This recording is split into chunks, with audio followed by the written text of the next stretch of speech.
vamos dar continuidade, né, à disciplina Política e Organização da Educação Nacional com a apresentação da nossa primeira unidade. A gente já fez o vídeo de abertura, né, de apresentação, que vocês certamente já assistiram, e estamos agora no nosso primeiro conteúdo, que é a evolução histórica da educação escolar no Brasil. Né? A educação no Brasil, ela iniciou, né, num processo de catequização desde a descoberta, né? No início não foi uma educação para escolarizar, para a aprendizagem, sim para catequizar, tendo os jesuítas, né, como responsável por essa catequização. Ela inicialmente não foi ofertada para toda a população, por exemplo, as pessoas negras, os indígenas não tiveram acesso inicialmente. Quem teve acesso primeiro foram os burgueses, o pessoal da burguesia, logo depois os índios para ser catequizados e, por último, o acesso veio chegar à população negra. E aí, para entender um pouco da evolução histórica da educação escolar no Brasil, nós vamos compreender o contexto da educação nas constituições federais brasileiras. O Brasil teve 8 constituições ao longo da sua história, sendo elas promulgadas ou outorgadas. As 8 constituições que tivemos foram as de 1824, 1891, 1934, 1937, 1946, 1967 e 1988, que é a nossa última. Apenas 4 destas que eu citei merecem o nome de Constituição porque elas foram votadas por representantes do povo, como poderes constituintes, que foram as de 1891, a de 1931, 1934, 1946 e 1988, onde elas foram promulgadas porque foram votadas por representantes do povo. As demais constituições, elas foram instrumentos do arbítrio dos ditadores populares, né? Conhecidas como cartas outorgadas, ou seja, elas foram impostas por autoridade do governo da época, né? Que foram as constituições de 1824, a de 1937, 1967 e também de 1969. Vamos conhecer um pouco da educação, então, do Brasil em cada Constituição. Na Constituição de 1824, ela estabeleceu a gratuidade da instrução primária gratuita para todos e incluiu a criação de colégios e universidades. Até então, o pessoal do Brasil que precisava fazer um curso superior naquele momento tinha que ir para fora do país. Né? A gente observa muito, na época, o exemplo das faculdades de medicina fora do Brasil, né? As faculdades de Direito, de Belas Artes. Muitos iam para Portugal, né? Também para a França fazer esses cursos. Até que, a partir de 1824, a Constituição vai estabelecer que sejam criados colégios e universidades no país.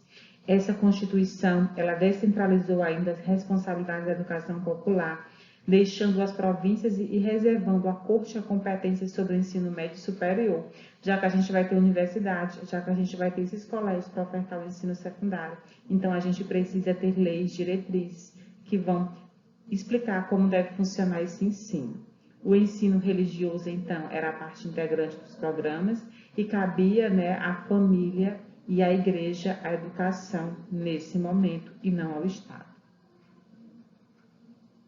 A educação na Constituição de 1891, né, nela coube ao Congresso Nacional legislar sobre ensino superior e criar instituições de ensino superior e secundário nos estados do Distrito Federal, fruto da Constituição anterior, então continuou, né, na mesma perspectiva de criação de escolas de ensino secundário e também de universidades, né, instituições de ensino superior. Conforme essa Constituição, as esferas estaduais eram incumbidas de legislar sobre o ensino secundário e também primário, e ainda criar e manter instituições de ensino superior, secundário e primário. Foi instituída aqui também a laicidade do ensino público e a divisão da escola primária em 2 grupos, o de crianças de 7 a 13 anos e de adolescentes de 13 a 15 anos. A Constituição de 1934 trouxe alguns pontos em relação à educação que são muito pertinentes e que contribuiu bastante para a evolução da educação brasileira como temos até hoje. O primeiro ponto foi porque ela deu ao tema educação um grande destaque no conjunto de matérias, incluindo um capítulo sobre família, educação e cultura. O segundo é que ela estabeleceu que caberia à União exclusivamente traçar diretrizes na educação nacional em parceria com estados e educação, difundindo a ideia de educação pública. E o terceiro é porque ela estabeleceu montantes mínimos de recursos para ser aplicado pelo governo federal, nunca menos que 20% pelos estados e Distrito Federal e pelos municípios, nunca menos de 10%. Isso para manutenção e desenvolvimento dos sistemas educativos.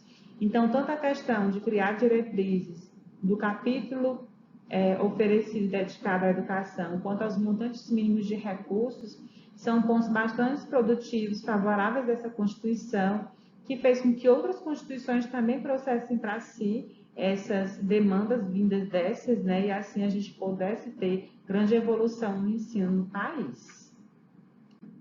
A Constituição de 1937, ela deu ênfase ao ensino cívico, com as disciplinas de educação moral e cívica. Ela também concedeu um acentuado privilégio ao ensino particular, reservando ao Estado uma função suplementar de preencher as deficiências e lacunas desse ensino.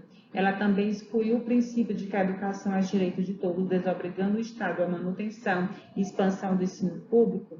Lembra daquela verba dos montantes mínimos que falando agora há pouco do slide passado da Constituição anterior, de 20% e 10%? Aqui ele desobrigou o Estado a fazer isso. Não precisava, excluindo assim o princípio de educação para todos. Como é que eu vou ter funcionamento do ensino? Como é que eu vou oferecer uma educação para todos quando não há oferecimento de uma verba mínima para manter o ensino no país?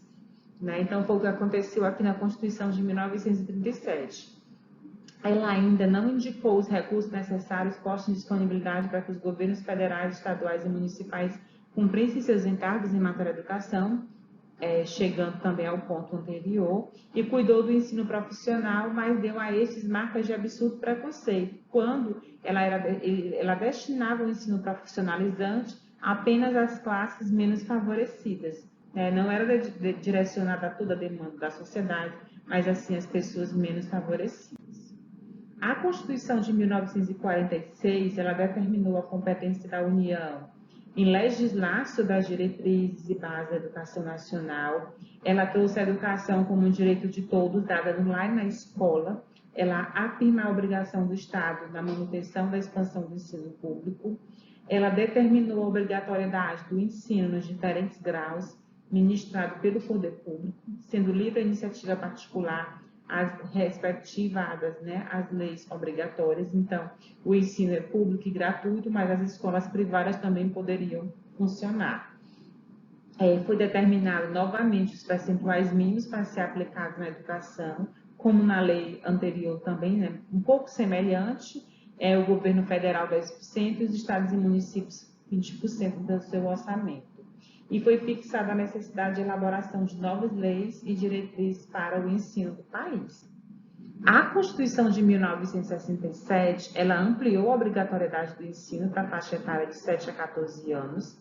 Ela trouxe a gratuidade do ensino médio para os que provassem falta de recurso, foi restringida, uma vez que passou a exigir a demonstração de um aproveitamento por parte dos beneficiários, o que impedia que muitos frequentassem a escola.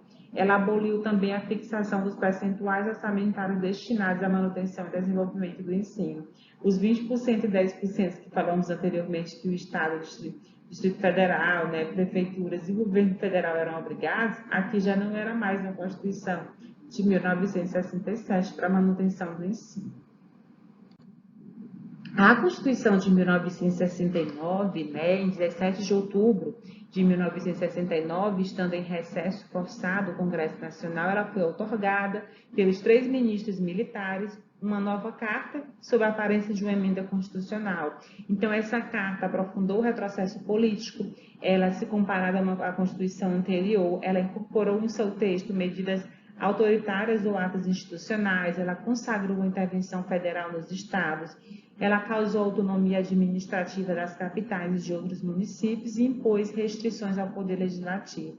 E na educação, como a gente estava vivendo aqui sobre a ditadura militar, né, que foi o período da época, o período histórico, ela restringiu os recursos destinados aos gastos, né, com o ensino e perseguiu professores também nesse momento.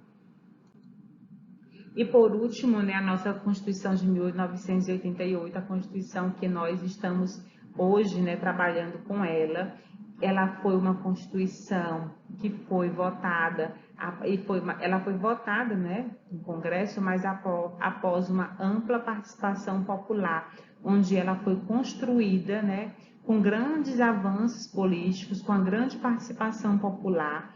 Ela foi a primeira Constituição realizada por representantes da sociedade, né, civil, pelo pessoal dos movimentos sociais, pelo próprio Congresso, por membros e participantes das escolas e universidades. Ela ressignificou a reconquista da cidadania, né, onde a educação ganhou bastante destaque, lembrando que ela veio após o período militar, né? Então, essa Constituição ela foi uma reconquista da cidadania, e nós vamos estudar detalhadamente ela na próxima aula, né? Mas trouxemos aqui um pouquinho de alguns pontos bem interessantes, pertinentes, quanto à educação do país, né? Dizendo que o dever do Estado com a educação passou a ser efetivado mediante a garantia de um ensino fundamental obrigatório e gratuito, inclusive para aqueles que não tiveram acesso em idade própria, né? Eu estou na minha faixa etária, eu vou lá fazer o ensino fundamental, mas eu não estou, já sou um adulto e não tenho ensino fundamental. Então, é garantido a ele também, esse adulto trabalhador, esse jovem que não frequentou a escola, o ensino fundamental, obrigatório e gratuito. Nessa Constituição também foi garantido o direito da progressiva extensão da obrigatoriedade e gratuidade do ensino médio, né? O ensino médio até então não tinha muitas matrículas, né? E mesmo com o avanço dessa Constituição, ainda nós passamos um tempo para que o nosso ensino médio alavancasse nas matrículas, né? Muitos que terminavam o ensino fundamental não chegavam ao ensino médio, e essa progressiva extensão dessa obrigatoriedade e gratuidade é para que a gente pudesse alcançar a meta de que, em um momento, toda a população em idade escolar de ensino médio frequentasse o ensino médio. Então, essa Constituição, ela marcou o processo de redemocratização do Brasil, e nós vamos dedicar a próxima aula a estudar mais sobre ela, porque ela é bastante importante, né, no que se refere a todos os nossos direitos e deveres, especialmente, né, aqui na nossa disciplina Educação do País. No nosso país, então, né, as constituições, elas trouxeram grandes avanços em relação à educação, mas ela é um texto da lei, né, as constituições, que se referem não apenas à educação, mas ela se refere a outras práticas, né, que vivemos no país. Ela fala do esporte, ela fala da cultura, ela fala de tudo. E eu preciso de uma lei específica para a educação. Então, ao longo dessa história, em meio a tantas constituições, nós tivemos outras leis, nós tivemos documentos que se referiam a como deveria funcionar o ensino no Brasil. Mas a gente precisava de uma diretriz própria, como as constituições trouxeram. E assim, em 1961, surge a primeira lei de diretriz e base da educação do país, que é a Lei 4.024 de 61. Essa lei, pessoal, ela demorou muito, né, a surgir. Ela foi para a Câmara do Federal, sabe quando? Em 1948. O início do debate dela só foi em 1957 e a sua aprovação veio em 1961. Então, ela foi gestada bem lentamente, né? Mas, quando ela veio, ela trouxe alguns eixos, que foi falar sobre os fins da educação, do direito à educação, da liberdade de ensino, da administração do ensino, dos sistemas de ensino, da educação de grau primeiro, da assistência social escolar e também dos recursos para a educação. Essa lei, ela trouxe o ensino primário com duração de 4 anos, o ensino ginasial médio de 4 anos, o ciclo colegial de ensino médio de 3 anos e o ensino superior de duração variável, chamaram o que for ginasial e colegial. Então, hoje nós temos uma estrutura de ensino, que é infantil, fundamental e médio, né? Então, nessa época, aqui em 1961, esse ensino ele era estruturado como primário, ginasial e colegial, que é como se fosse hoje, se a gente pudesse comparar, infantil, fundamental e médio. A passagem do primário para o ginasial, ela era feita através de um teste, o exame de admissão, o que isso fazia com que muitos alunos que terminassem o primário não fossem para o ginásio. Por quê? Porque muitos não passavam no exame de admissão. Se vocês conhecerem alguém dessa época, né, de 1961, podem perguntar se ele fez o ginásio, ele pode dizer que sim. Se ele não fez, por quê? Aí ele pode relembrar, não, tinha um teste, tinha uma prova e muitas pessoas não conseguiam passar nesse exame. que era o de admissão, o que fazia com que muitas pessoas deixassem o primário e não concluíssem, não fossem para o ginásio. Ainda que em 1961 nós tínhamos os ciclos ginasial e colegial, que eram divididos em ramos de ensino, que era o secundário, comercial, industrial, agrícola normal e outros. O industrial ele era dividido em básico, de 4 anos, e mestria de 2 anos, que é a parte profissional, e também tínhamos os cursos artesanais de duração curta e também variável, que é os de aprendizagem. Tivemos uma segunda lei, a 5692, de 1971. Muitos teóricos não consideram ela uma lei de diretriz e base da educação. Por que não, professora Samara? Porque anterior a ela nós tivemos a lei 5.540 de 1968, a lei da reforma universitária. A lei da reforma universitária tratou apenas sobre o ensino superior. Então, quando chega em 1971, foi feita uma lei que não vai tratar do ensino superior, apenas de primeiro e segundo grau. Por isso, ela não foi uma lei toda completa como a anterior para tratar a educação. E aí ela vai ser chamada apenas de lei de reforma de primeiro e segundo grau.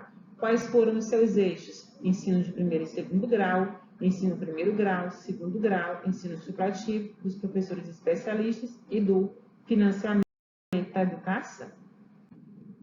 Essa lei, trazia o ensino de primeiro grau com a duração de 8 anos e o segundo grau com a duração de 3 a 4 anos e o ensino superior com a variação dos seus cursos, cada um com a quantidade de anos de conclusão. Aqui, se formos comparar, nós temos o primeiro grau como ensino fundamental e o segundo grau como ensino médio. Conforme essa lei, a junção dos antigos primário ginasial, então vai ser desaparecido o exame de admissão, eu não preciso mais fazer o exame de admissão para prosseguir nos estudos, porque aqui ele foi extinto. A duração normal do segundo grau era de 3 anos, mas ela poderia ultrapassar quando se tratava de um curso profissionalizante. A carga horária mínima nessa época anual para o primeiro e segundo grau era de 720 horas e o ano letivo tinha duração mínima de 180 dias letivos. Por último, nós temos a Lei de Diretriz e Base da Educação atual, nossa LDB 9.394 de 96, onde os níveis de educação passaram a ser 2, educação básica e superior, sendo a educação básica formada pelo ensino infantil, fundamental e médio. Nós vamos ter também as modalidades da educação, entre elas nós temos a EJA, a educação de jovens e adultos, nós temos a educação profissional, nós temos a educação especial e inclusive temos a educação à distância, que nós estamos trabalhando hoje neste curso superior através dela. A educação básica que passou a ter uma carga horária mínima de 800 horas, diferente da anterior, que era 720, e os dias letivos, aqui são 200 dias letivos obrigatórios, sendo na anterior 180 horas. Trazemos as referências, o livro do Moacir Carneiro, do Nelson Pileste, da Maria Cristina Teixeira, que nos ajudaram a embasar esse texto. Agradeço a participação de vocês, a atenção. Eu espero que vocês leiam o nosso material de apoio, tá certo? Que vocês voltem para a videoaula depois do texto, caso tenha alguma dúvida, e tenham uma ampla participação no nosso fórum. Obrigada pela atenção de todos.